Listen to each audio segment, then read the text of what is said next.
welcome back to Valley Life. Well, with 1/3 of engagements happening between Thanksgiving and New Year's Day and 10% of all proposals happening on Valentine's Day, many newly engaged couples out there may be thinking, now what?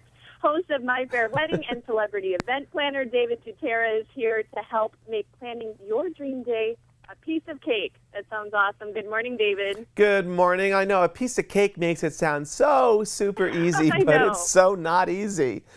No, oh it's my not. Gosh.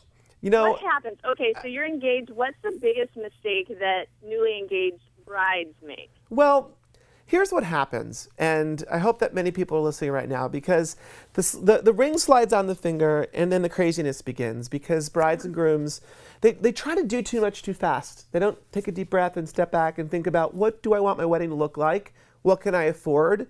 How do I find the right vendors? They begin to make too many fast mistakes.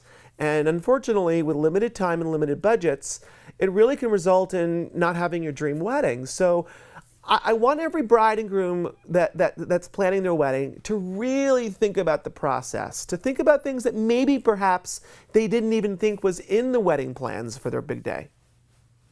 Yeah, what are some of those hidden things that we need to budget for that we may not think about?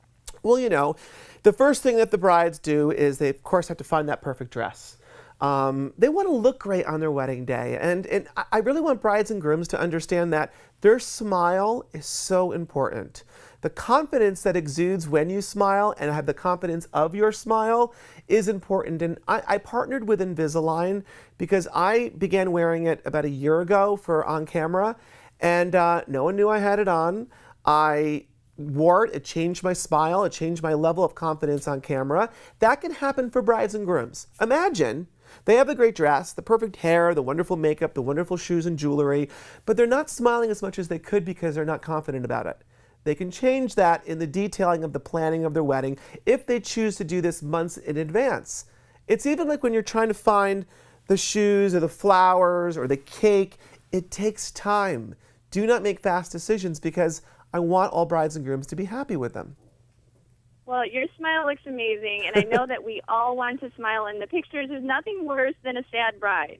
Oh, you know, and I see it a lot. Yes, it's, you know, here's a perfect example. When you're a bride and groom, do engagement photos. Find a photographer. It's almost like you're testing yourself out in front of the camera. Then you see the results in your engagement photos, and then you see perhaps why you're not smiling the right way, or maybe your posture is not correct. So putting on the right dress changes your posture, the right shoes changes your presence, your smile also changes your presence. These are all little tips, because on your wedding day, a bride and groom will be walking around the room, walking down the aisle, enjoying that first dance as husband and wife. They need to really, really just absorb the environment and feel and look comfortable. Yeah, it's a day that you'll look back on for the rest of your lives. That's and your right. Kids, and you want to have great pictures for sure. Okay, I know that you're in a hurry, but what are some last-minute details we can incorporate to make our looks stand out? We know that you have all the good tips for us. We just need a little more advice. The biggest tip I can give you is tell your story as a bride and groom. It's in the details, not in the money spent, but the attention to detail will give you exactly what you should have for your wedding. Oh, thank you so much, David, and happy wedding to all the couples out there. Thank you. And Valley Life, we'll be right back.